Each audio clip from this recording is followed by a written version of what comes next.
Mula naman kay Nolan Ariola, DMW, tiniyak ang kahandaan sa paglilikas sa mga overseas Filipino workers sa Middle East sakaling kailanganin. Go ahead, Nolan. Maraming salamat mga kapanalig. Wala pang planong magpatupad ng mandatory repatriation ng mga overseas Filipino workers OFWs sa gitnang silangan ang gobyerno sa kabila ng tumitinding tensyon sa rehiyon.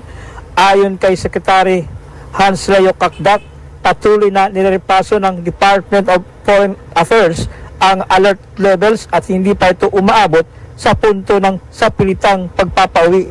Binigyan din niya na ayon ng gobyerno na magdulot ng panik sa mga OFWs. Pinayuhan ng ahensya mga Pilipino roon na sumunod sa mga abiso ng Embahada at Migrant Workers Office at sundin ang batas ng host country at umiwas sa pakikisangkot sa political discussions lalo na sa social media.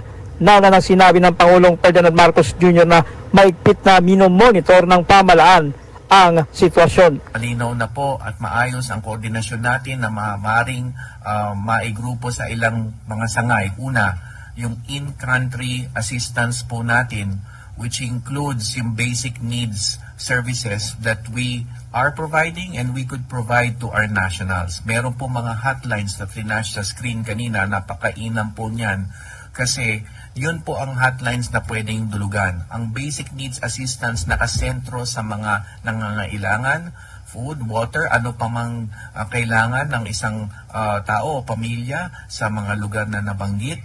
At meron tayong mga necessary funds, Action Fund and the OWA funds are ready to provide the necessary basic needs assistance, lalo na dun sa mga nawalan ng trabaho, nahinto ang trabaho.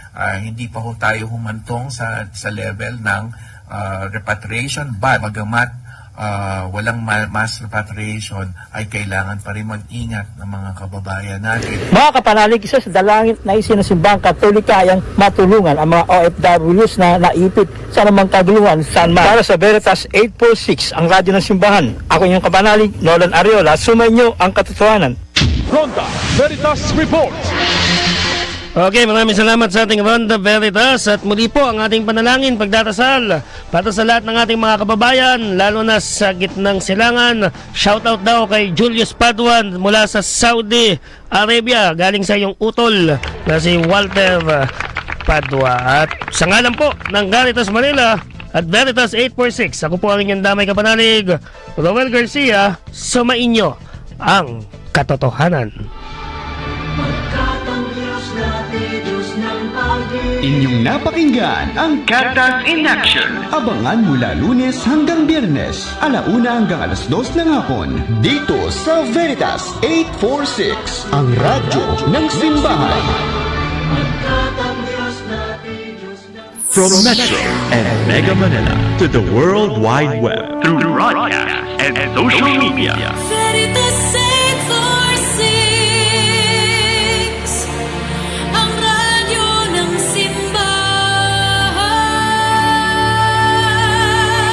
In observance of the Lenten season. Member, Catholic Media Network and kapisanan ng mga broadcaster ng Pilipinas.